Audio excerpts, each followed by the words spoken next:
Saludos a la directora general de la UNESCO, Madame Audrey Azoulay. Greetings to all delegations. Saludos a todas las delegaciones. Willkommen alle in México.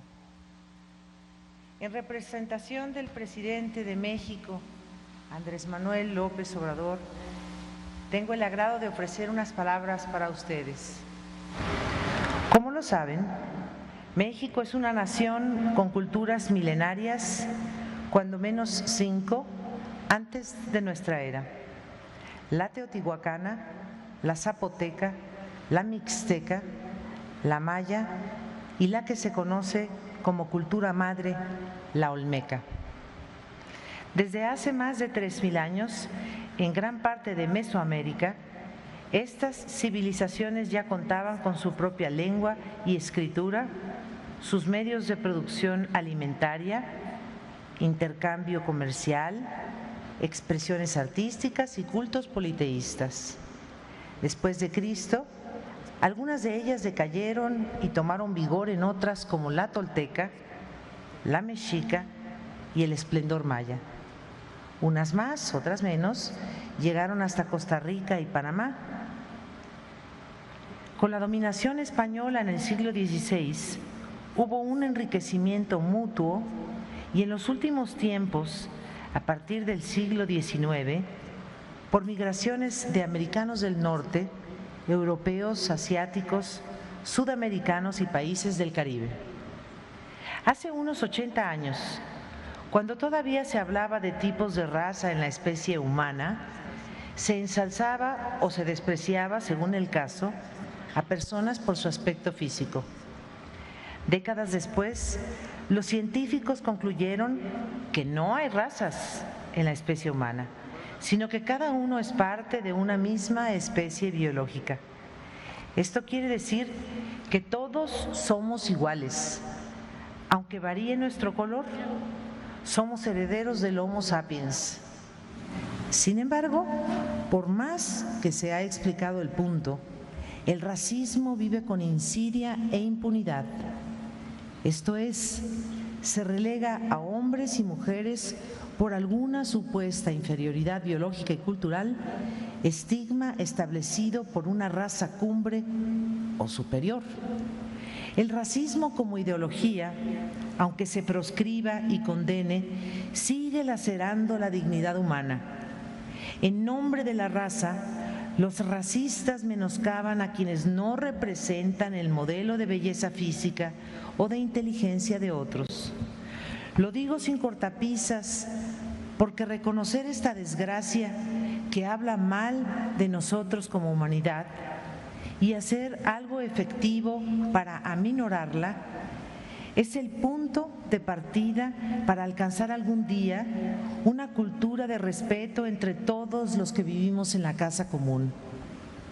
No es paréntesis anodino comenzar mi alocución con esta pandemia irracional que no hemos podido exterminar, porque precisamente las culturas más ancestrales son aquellas que a fuerza de resistir genocidios, esclavitud, desprecios y otras vergonzantes acciones en su contra, han sido quienes han tenido la más comprobada capacidad de sobrevivencia. México es prueba de ello. Cuento el siguiente episodio porque tengo la convicción de que no hay que temer a la historia. Al contrario, esta nos enseña qué somos y hemos sido y persuade hacia el porvenir. El casi total exterminio de los pueblos del Yaqui hace unos 30 años es evidencia de esa arbitraria política pública de reducir al indio a un ser humano inferior para luego el superior arrogarse el derecho de dominarlo y, en síntesis, despojarlo de su voluntad, su dignidad, su familia, su territorio. Hace años tuve a la vista el resultado de un examen necrológico que publicó una revista francesa a finales del siglo XIX sobre un cráneo yaqui. se concluía que, en efecto, la testa de ese joven presentaba una anomalía encefálica. El gobierno mexicano de entonces divulgó que la raza yaqui era biológicamente indomable y por ello quedaba justificado el hecho de someterla con más fuerza bélica. Bien saben unos cuantos historiadores que el de los yaquis fue el primer holocausto del siglo XX en el mundo, para vergüenza de los mexicanos. Dejo este ejemplo abreviado. Tengo claro que quienes desean aniquilar a las culturas ancestrales, en particular las culturas originarias de América, por el contrario, detienen, cancelan y atrofian el desarrollo de cualquier nación.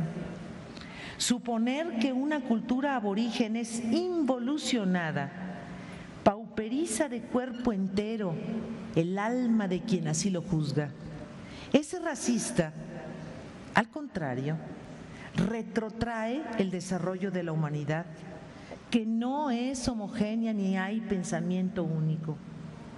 La misma especie biológica que todos somos es por antonomasia heterogénea, y en el respaldo y respeto a esa variedad se halla el valor que todo ser humano de buena fe coloca en el peldaño más alto.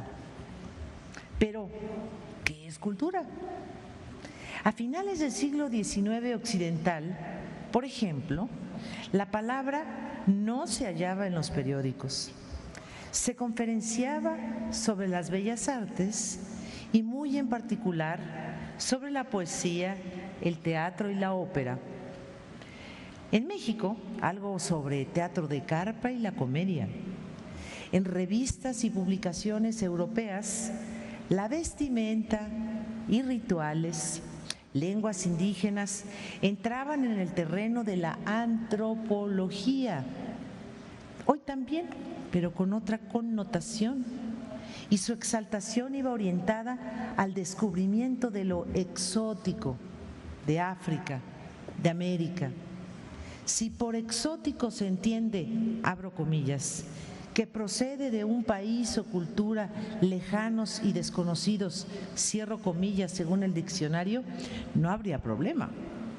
Pero el adjetivo exótico para muchos continúa aún refiriendo de forma peyorativa a vestuarios, idiosincrasias o ceremoniales de aborígenes curiosos, raros, bárbaros. Los exóticos, es una pena aún para muchos, son aquellos que se quedaron fuera de la órbita civilizatoria o de la evolución.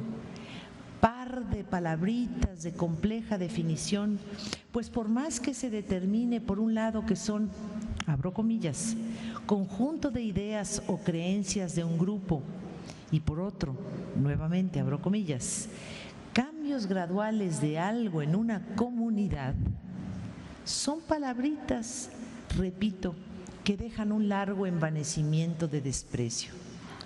Cultura, hoy en día, según mi entender y propuesta, es todo aquello que nace en una comunidad o naciones derivado del conocimiento, el temperamento, las tradiciones y las costumbres que tienen, crean o han heredado.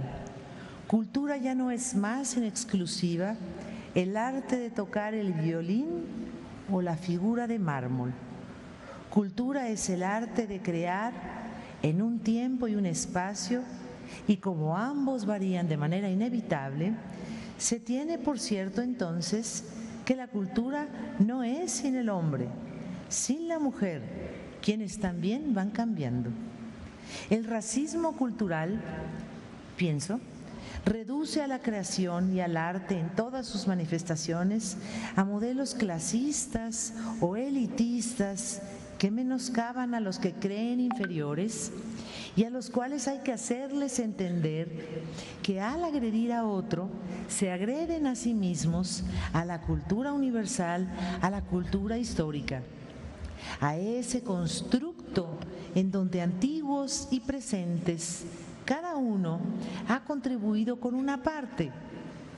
Admito lo utópico de mi propuesta, pero en el siglo XXI, si hemos de hablar de cultura, es imperativo admitir que nunca seremos idénticos, porque tampoco hay que todos pensemos igual.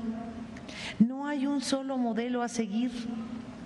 Es tan exótico para una Aymara la Torre Eiffel como para un parisino los tatuajes con henna que realizan las mujeres marroquíes. Por otro lado, debemos entender que la cultura ajena no se apropia con fines económicos, no se subasta, que el plagio es ilegal e inmoral, que los bienes patrimoniales de la humanidad son de todos y todos debemos protegerlos. Hay que apostar por descolonizar la cultura supremacista y promover en cambio una horizontalidad, porque no hay culturas superiores ni inferiores. Nuestro lema en México es: mi patrimonio no se vende. Nuestra prioridad, defender nuestro legado ancestral, cuidarlo, protegerlo y recuperar la memoria histórica nacional. ¿De dónde venimos? ¿Qué somos? Y por tal, ¿hacia dónde vamos? Enhorabuena por esta conferencia mundial. Aquí discutirán y emitirán lineamientos para políticas públicas en donde la cultura sea considerada un bien público mundial. Estoy segura de que entre todos podrán renovar la significación de la palabra cultura y en consecuencia proponer: la cultura es el poder de lo múltiple. Tiene en abono, casi en exclusiva hoy en día, la capacidad de unir. La cultura puede ser sinónimo de paz si abonamos a una cultura incluyente, no clasista ni racista, menos aún colonizante o hegemónica. Habremos dado ya un paso más hacia la paz mundial que anhelamos todos los que buscamos encumbrar lo que hace el hombre que piensa y siente. Muchas gracias.